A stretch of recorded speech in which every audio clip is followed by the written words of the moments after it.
Bonsoir, chers amis, j'espère que vous allez bien. Bienvenue à votre émission Génération prophétique. Nous sommes déjà le 10 mars 2023. Qui aurait dit que nous sommes déjà dans le 3e mois de l'année 2023? Le temps passe extrêmement vite. Parfois, on n'a pas le temps de se virer de bord que la journée est déjà terminée. Et même parfois, la semaine est déjà terminée. Ça me fait penser à cette parole que l'apôtre Paul nous dit dans Éphésiens 5. Et je lirai au verset 14. C'est pourquoi il est dit: Réveille-toi, toi qui dors. Réveille-toi donc d'entre les morts, et le Christ resplendira sur toi. Veillez donc avec soin sur votre conduite, non comme des fous, mais comme des sages. Le verset 16. Rachetez le temps, car les jours sont mauvais. C'est pourquoi ne soyez pas sans intelligence, mais comprenez quelle est la volonté du Seigneur. Saint-Esprit, je veux prendre ce temps, rentrer en communion avec mes frères et sœurs, avec ceux qui me regardent à l'heure actuelle, et partager ce qui est sur mon cœur. Et prendre un temps pour te célébrer, Jésus. Célébrer ton nom si merveilleux. Parce que tu nous as donné la grâce de te connaître. Tu nous as donné la foi pour qu'on puisse aller vers toi et être en communion avec ton Père. Tu nous as donné le Saint-Esprit pour que nous puissions marcher dans la lumière, comme des enfants de lumière. Tu nous encourages chaque jour à marcher d'une manière digne de l'Évangile. Alors, Saint-Esprit, viens nous aider, viens nous éclairer. Que ce moment de ce soir soit un temps de réflexion, un temps de prise, de considération, que le temps avance vite et que nous avons un travail à accomplir. Le Seigneur Jésus-Christ nous a ordonné: allez et faites de toutes les nations des disciples. Enseignez-leur ce que je vous ai prescrit. Baptisez-les au nom du Père, du Fils et du Saint-Esprit. Et il termine en disant cette exhortation vraiment extraordinaire: qu'il sera avec nous tous les jours jusqu'à la fin du monde. Nous avons une responsabilité au milieu de notre génération aujourd'hui. Et je veux m'associer avec vous dans la foi, dans l'amour envers notre Seigneur, dans la communion avec le Saint-Esprit et en travaillant les uns envers les autres et d'amener un plus grand nombre à la connaissance du Fils de Dieu, Jésus-Christ, pour qu'il puisse avoir l'opportunité de se tourner vers ce Sauveur merveilleux. Le temps passe vite. Le temps va extrêmement rapidement. Mais nous devons réorganiser nos vies, voir nos priorités et mettre dans nos agendas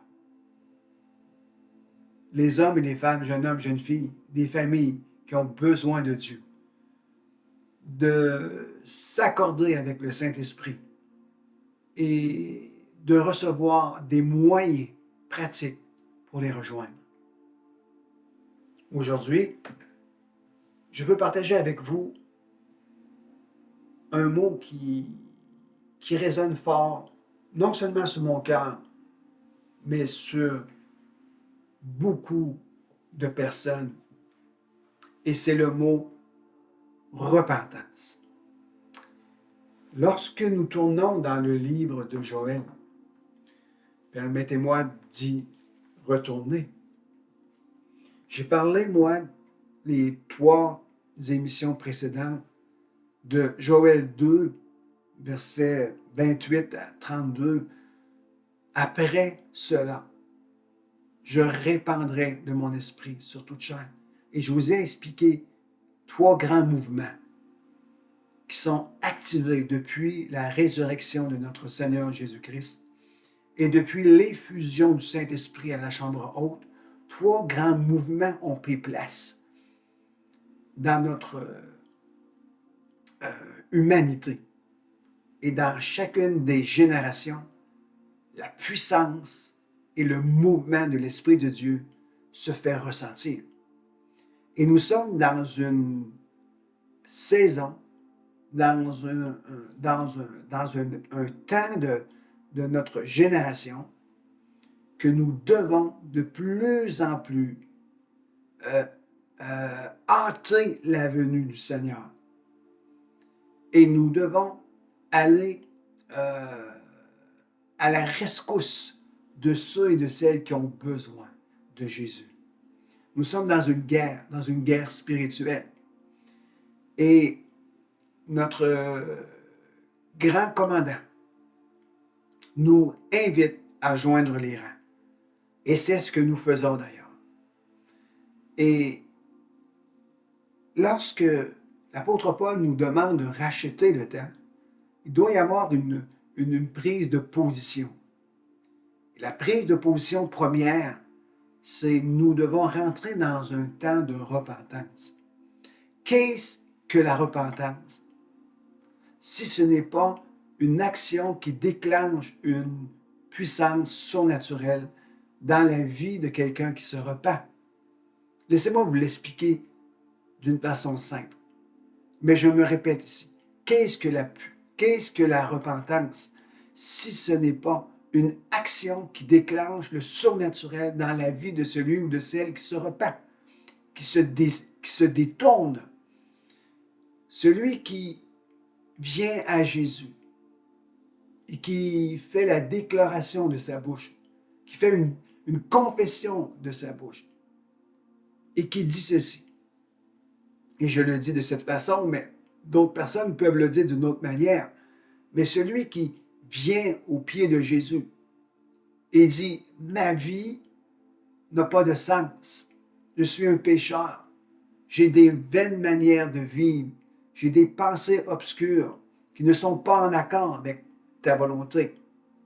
Je suis en train de m'endormir. Je suis engourdi. Je suis dans une vie de péché et de désordre. Viens, pardonne-moi. Lave-moi dans ton sang précieux. » Qu'est-ce qui se passe? Qu'est-ce qui se passe maintenant? Il y a un mouvement du surnaturel. La repentance nous connecte au royaume de Dieu, qui, dès l'instant que nous sommes connectés à ce royaume, il y a un mouvement de surnaturel qui s'opère. Et la parole de Dieu nous enseigne dans Colossiens 1, verset 13, qu'il nous transporte du royaume des ténèbres dans le royaume de son amour, dans le royaume du Fils de Dieu. Il nous transporte des ténèbres à la lumière. Et si cela n'est pas un mouvement de surnaturel, eh bien, je ne sais pas c'est quoi. Mais moi, je peux vous dire que c'est un mouvement surnaturel. Alors, la repentance déclenche un mouvement surnaturel qui se trouve être dans le royaume de Dieu. Dans le royaume de Dieu, il n'y a que mouvement surnaturel, puissance, restauration. Alors, la repentance est de plus en plus importante aujourd'hui. La repentance n'est pas seulement accepter Jésus-Christ comme son sauveur personnel, comme étant une expérience isolée ou expérience d'un jour. Mais la repentance, c'est plus que cela. C'est plus que le fait de dire « Seigneur Jésus, pardonne-moi. Et j'abandonne mon ancienne façon de vivre et je vais marcher maintenant en nouveauté de vie. Je te reçois comme mon sauveur personnel. » Ça, c'est le début. C'est ça qui déclenche le mouvement du surnaturel. Maintenant, il faut que notre âme, notre manière de penser, marche, vit de cette repentance initiale et qui est un processus qui nous amène à changer notre manière de penser pour adopter la manière de penser du royaume. La pensée du royaume doit être maintenant notre manière de penser. Et lorsqu'on fait ce changement de mentalité, changement de pensée, cela se repose sur le processus de la repentance. Et dans Joël 1, si vous me permettez de lire quelques versets ici, je vais lire au verset 3. Racontez-le à vos fils et que vos fils la racontent à leurs fils. Ce qu'a laissé la chenille, la sauterelle l'a dévoré. Ce qu'a laissé la sauterelle, le grillon l'a dévoré. Ce qu'a laissé le grillon, le criquet l'a dévoré. Au verset 5, réveillez-vous, ivrognes, et pleurez. Vous tous, buveurs de vin, lamentez-vous. Ce n'est pas un texte qui est fort encourageant, mais c'est un texte prometteur malgré tout. Nous savons tous que Joël nous parle d'une exhortation à la repentance. Il y a eu une évasion de sauterelles. Et il y avait quatre processus. Ce que la chenille a laissé, la sauterelle l'a dévoré. Ce que la sauterelle a laissé, le grillon l'a dévoré. Et ce qu'elle a laissé, le criquet. Nous voyons un processus de destruction. Et lorsqu'il y a un processus de destruction, nous devons renverser le procédé pour ramener ce qui a été dévoré, qui rentre dans une restauration. Et comment on fait cela? Comment on change le cours d'une situation? Comment on renverse un processus de destruction dans la vie de quelqu'un, dans la vie d'un pays? Comment on fait pour changer le processus? L'Éternel a déclaré par la bouche de Joël la repentance. La repentance. Et nous devons maintenant commencer à regarder avec un œil avisé, avec un œil ouvert et de reconsidérer ce qui se passe alentour de nos vies, dans nos familles, dans nos villes, dans nos villages, dans notre pays. Et si nous voulons voir des changements s'opérer, nous sommes invités à la repentance. Une repentance personnelle et une repentance collective. Et lorsque nous rentrons dans le processus de la repentance, je vais le donner un synonyme ici. Lorsqu'on rentre dans le processus de la repentance, on pourrait aussi dire lorsqu'on retourne au Seigneur. Cherchez le Seigneur du temps qui se laisse trouver. Aujourd'hui, c'est le jour que Dieu a créé pour qu'on revienne à lui. Le pays dans lequel on se trouve a besoin d'un retour à l'Éternel. Et lorsqu'on fait un retour à l'Éternel, qu'on cherche sa face, qu'on cherche sa volonté, qu'on se détourne de nos mauvaises voies, il y a des promesses qui y sont rattachées. Je vais lire un verset dans 2 Chroniques 7, 14. Si mon peuple, sur qui est invoqué mon nom, s'humilie, prie, recherche ma face, s'il revient de ses mauvaises voies, on parle de repentance ici, moi je l'écouterai des cieux, je lui pardonnerai son péché et je guérirai son pays. Nous voyons ici un renversement de situation. Ce qui renverse des situations pour la gloire de Dieu, pour la restauration des familles, pour la restauration de notre pays, pour la restauration de tout homme, toute femme, tout jeune homme, jeune fille, passe par ce que l'on appelle la repentance. Et si tu es chrétien depuis de nombreuses années, tu dois continuer à demeurer sur la repentance. Parce que la repentance, c'est un changement de mentalité pour acquérir la mentalité du royaume afin de marcher convenablement ici-bas. La repentance nous connecte au royaume de Dieu.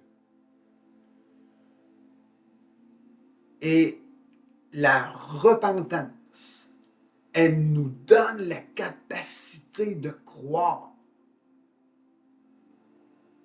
dans les promesses et la bonne nouvelle.